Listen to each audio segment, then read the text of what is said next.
Olá pessoal, tudo bem? Bom, na aula passada não teve possibilidade da gente fazer aula ao vivo, porque teve aquelas complicações, né, na plataforma, e aí eu fiquei de gravar para vocês, não deu certo fazer de uma outra forma, aí resolvi da forma comum, usual mesmo, que é subir para o YouTube. Bom, eu recomendo a vocês, né, dar uma pausazinha no vídeo aqui e abrir os slides que foram colocados lá na plataforma para vocês acompanharem melhor a aula, certo? Bom, na aula passada eu tinha colocado para vocês a questão do capítulo 1, né, sobre cor e raça no Brasil. E aí eu coloquei inclusive alguns vídeos para mostrar para vocês a questão da questão da cor, né, da raça. E no Brasil, essa questão de cor e raça, os portugueses referiam o termo negro não era para designar as pessoas que tinham um tom de pele mais escura, mas era para referir-se estritamente aos escravos. Então eles faziam isso como uma forma de referência ao povo escravo, independente se ele era negro ou não. A partir do momento que era escravo, que era colocado como escravo, né, trabalhava em forma escravista, era colocado, né, o termo que se utilizava para essas pessoas eram negros. Aí, mais à frente, até a Manuela Carneiro, ela afirmava que existia 3 dimensões para classificar essa população negra. A primeira, pela cor, gradações intermediárias não pareciam ser usadas para classificar uma subclasse, negro ou pardo. Essa questão de gradação, existe inclusive uma pesquisa que quanto mais o tom de pele escuro, melhor a pessoa ter, mais preconceito ela sofre. Então existe sim uma gradação de cores, né? Existe entre os negros que os mais escuros, tons mais escuros de pele sofrem mais preconceitos do que quem tem os tons de pele mais clara, né, mais pardas. Então, essas gradações, elas não pareciam ser usadas para classificar o negro como negro e uma subclasse como sendo pardo, ou seja, é como se fosse, algumas pessoas até utilizavam esse termo, né, moreninho claro, moreno claro, né, que não colocava necessariamente como negro. E a segunda é a questão da nacionalidade. Africanos, subdivisões étnicas ou crioulo nascido no Brasil. Se era nascido no Brasil, era crioulo. Se era africano, nascido na África, necessariamente era negro. Então, essa questão da nacionalidade remetia necessariamente a pessoa que era negro, né? E a terceira questão da condição legal. Era se for, né, o liberto, né, o próprio negro que era já nascido livre, ou ingênuo, nascido livre, né? Então, liberto depois de adulto, né, ou nascido livre. A própria legislação que existia naquela época, né, lei dos sexagenários, os negros que tinham acima de 60 anos eram livres, eram libertos. Só que os negros, a expectativa de vida deles era em torno de 45 anos. Chegar aos 60 anos era uma coisa assim, mais do que excêntrica, né? Era uma coisa assim muito rara de acontecer. Né? Então a lei dos sexagenários era essa forma. E a lei do ventre livre também era outro fiasco. Como é que uma criança ela pode ser considerada como livre se os pais não são livres? Como é que aquela criança ela é escrava da mesma forma? Só que mesmo a lei não permitindo que ela se porte como tal, né? Que se coloque como tal. Não pode ser vendida como escravo. Mas ela é escrava, porque ela... Como é que ela vai ser livre se os pais não são livres, né? Então são coisas assim muito utópicas. Na primeira metade do século XIX, 2 termos raciais principais eram preto, que era considerado os africanos, e crioulo, que era o brasileiro. Se nascesse na África, era preto. Se nascesse no Brasil, era crioulo. Então, essas 2 classificações. Já na segunda metade do século, então na primeira metade era dessa forma. Na segunda metade do século XVIII, já o termo preto passa a abarcar africanos e descendentes, e o termo negro passa a ter um significado pejorativo. Ou seja, era um xingamento. Chamar o outro de negro, de negrinho, era um xingamento. Hoje a gente vê que também as pessoas utilizam muitas vezes como um xingamento. Ah, aquele negrinho, ah, aquela negra. Coloca de uma forma pejorativa em algum... Nem a forma, o que fala, né? A forma como fala, muitas vezes coloca de uma forma que é como se você estivesse realmente xingando alguém. Né? E não é um termo que não é um xingamento, né? Não é um termo pejorativo. Já em 1920, construiu-se certa identidade social a partir dos vocábulos, conceitos e ideias legados do passado. Passou a se intitular Homens de Cor e Homens Pretos e chamava-se o coletivo de classe. Então começou a colocar uma outra nomenclatura. Então muito se construía com relação às nomenclaturas, às vezes até para minimizar alguns aspectos preconceituosos. Até hoje a gente vê isso, né? Muito se muda na nomenclatura, mas o formato, né, a questão do preconceito ainda existe muito pesado. Aí, esse termo raça passou a existir tendo como sentido o fator biológico, enquanto classe e homens de cor dão sentido social. O que seria isso? Raça? Qual é a sua raça? A minha raça negra, a minha raça é branca. Mas não existe uma raça, né? E depois foi mudando essa questão, existe a raça humana, né? Colocava-se como se fosse raça de animais, né? De raça de cachorro. E a questão de classe era homens de cor, que dava sentido social. Aqueles homens de cor, que quer dizer o quê? Que classe social que eles pertenciam, tá? Vem até a questão do embranquecimento da raça, que depois a gente vai ver muito sobre isso. Já a hipocrisia da cor, o que seria isso, né? Até um trecho que eu coloquei do livro aqui, muito interessante. O leitor deve saber calcular o pesadelo que tem a palavra desprezo, e que essa que acabrunha e persegue o infeliz negro, ou pessoa equivalente à classe. Nós sabemos que a palavra negro é empregada como pouco caso, ao passo que as pessoas educadas usam da expressão morena, o que admito que seja pronunciada. É como se estivesse minimizando, moreninha, morena, mas ela é negra, mas coloca uma forma assim, estivesse minimizando, né? O preto é desprezado em todos os pontos de vista, mesmo em algumas sociedades que alguns escuros pensam ser claros. Igualmente em muitos países, especialmente na terra da civilização nos Estados Unidos. Por que procurar ridicularizar o preto quando ele também é uma criação de Deus? É um vivente como qualquer outro. Se há alguns que procedem mal, isso há em todas as cores. Ou seja, não necessariamente porque é negro ele vai ser uma pessoa má, né? Vai cometer crimes. Será provável que nesse mundo sem fim, só o negro é um ente desprezível, quase ao abandono de seus próprios iguais na raça, como existe ou pretende existir em sociedades dessa terra formado pelo conjunto dos homens de cor? Esquece, porventura, que todos nós morremos e teremos um só julgador, e este não fará alusão à cor? Deixemos de preconceitos de raças iguais, antes procuremos chamar ao caminho da honra do dever aos transviados, para que possamos sair dessa utopia em que vivemos, mormente um país rico e livre como o nosso, onde existe o preconceito, é verdade, mas em sua maioria na própria raça dos acevites. Você vai ver inúmeros erros assim, ortográficos nesse trecho aqui, tá? Não, esse foi retirado do próprio texto original, tá? Então, são questionamentos que se faz, né? A própria hipocrisia da cor. Será que os próprios negros mesmo têm esse preconceito? Tem esse preconceito com eles próprios? Muita gente coloca que é conversinha, que é mimimi, que os próprios negros têm preconceito com eles mesmos. Tem alguns fatores que realmente acabam exagerando, mas em sua maioria não é exagero.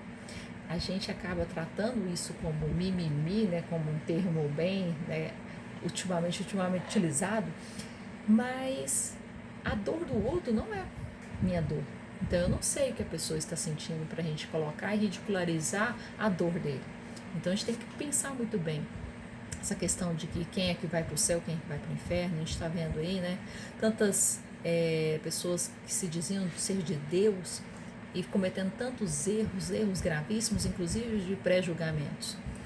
Então, será que essas mesmas pessoas terão os mesmos julgamentos que aqueles que nasceram negros e são tidos como vergonha, como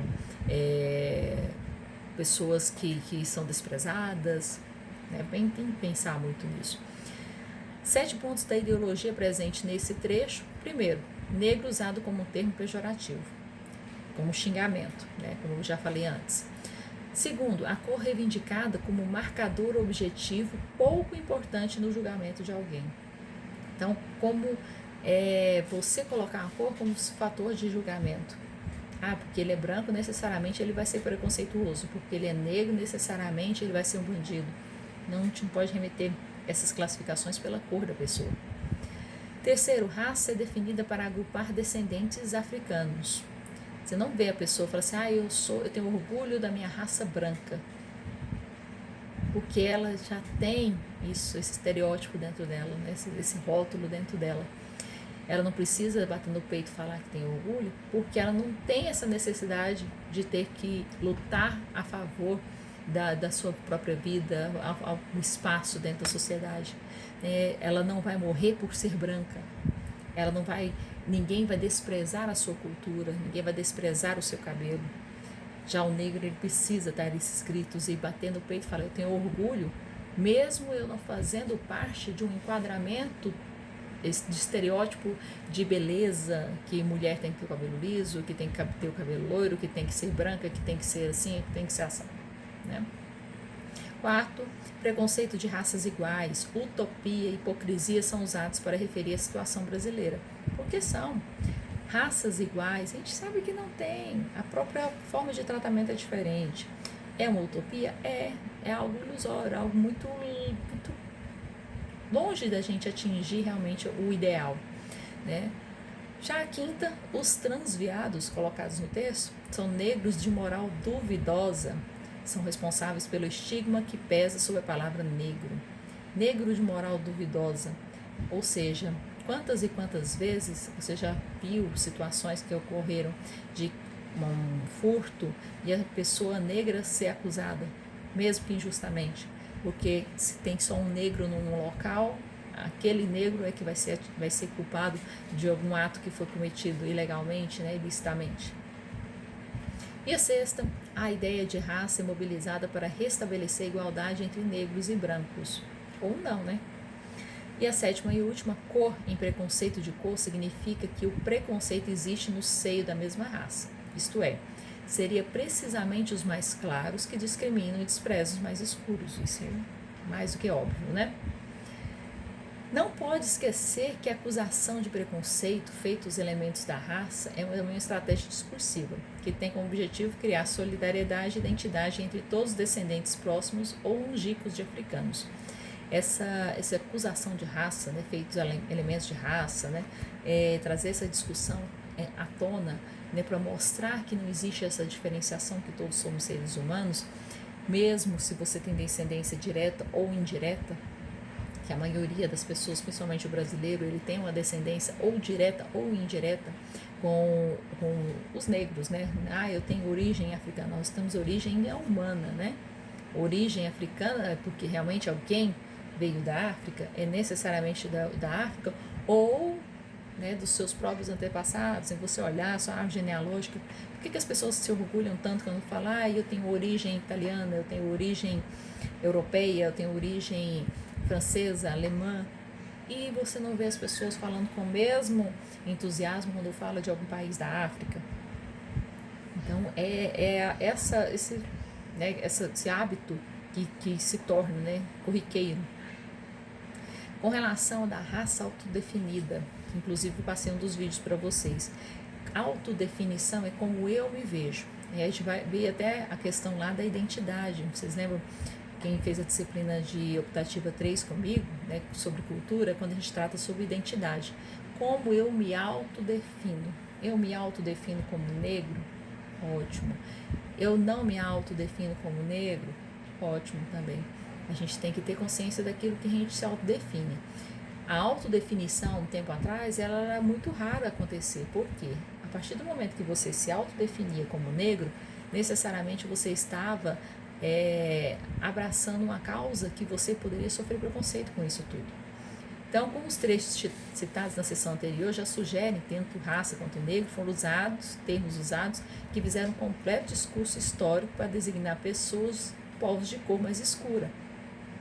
Então, essas pessoas, elas já sofriam preconceito pelo próprio fato de ter a sua pele escura.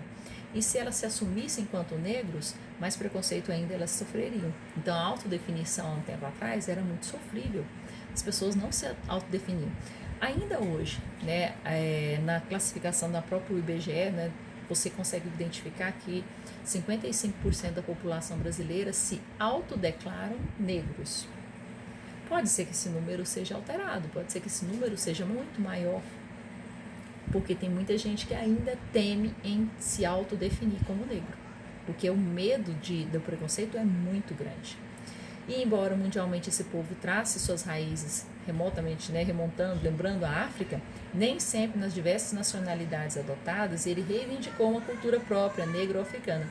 Gente, se você olhar tempos atrás, a gente não via nem mesmo as próprias estampas africanas, Hoje está a moda e tudo, porque houve essa inclusão, mostrar, olha, tem sim a beleza nisso tudo, e é muito bonito, tudo muito colorido, então quem gosta de cores é um prato cheio.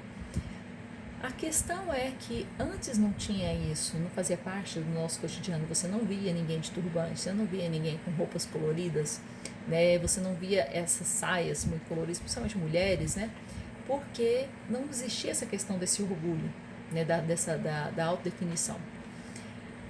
A superação da classificação pseudocientífica, da humanidade em cores e raças trouxe, 3 atitudes. A primeira, que é a negação das raças e a releitura das diferenças entre os povos humanos em termos de cultura, ou seja, negar que existem raças diferentes, não existe somente uma, que no texto a gente pode ver que é utópico, Transformação da antiga raça biológica em raça histórica, constituindo pela experiência de movimentos pan-africanos ou diaspóricos. Pan-africanos quer dizer em todo o planeta. E o terceiro, prega a hibridação cultural e miscigenação biológicas entre os povos das raças originais, de modo a constituir uma só nação de cor variada, que é o que está tentando se construir no Brasil. A gente percebe que existe uma hibridação cultural, existem múltiplas culturas dentro do nosso país, até pela própria migração, o processo migratório. Quero vários países colonizar o nosso país. Primeiramente vieram os europeus, depois tantos outros, mas por conta disso há essa questão dessa miscigenação, tanto biológica quanto cultural, tá? E aí essa questão dessa variação de cores, dessa hibridação, dessa mistura, vamos assim dizer, o Brasil é um país miscigenado, a gente vê muito isso, essa mistura de cores, essa mistura que existe dentro do nosso país, muitas vezes também foi construído esses termos para minimizar também aspectos relacionados ao próprio preconceito, tá? O advento das culturas afro, o advento da religião afro, com mais força, hoje a gente consegue ver, e muita gente que já frequentou, que já desmistificou essa questão do próprio preconceito com as religiões afro, porque o preconceito com aquilo que é desconhecido fazia com que as pessoas tivessem medo e muitas vezes deturpassem a ideia dessas outras religiões, colocando como uma religião que pregava o mal, que fazia tal macumba, que sacrificava animais, sacrificava crianças, para ver se as pessoas tivessem muito medo, tendo medo fazia com que essas colônias, esses grupos de pessoas fossem expulsas de determinados locais.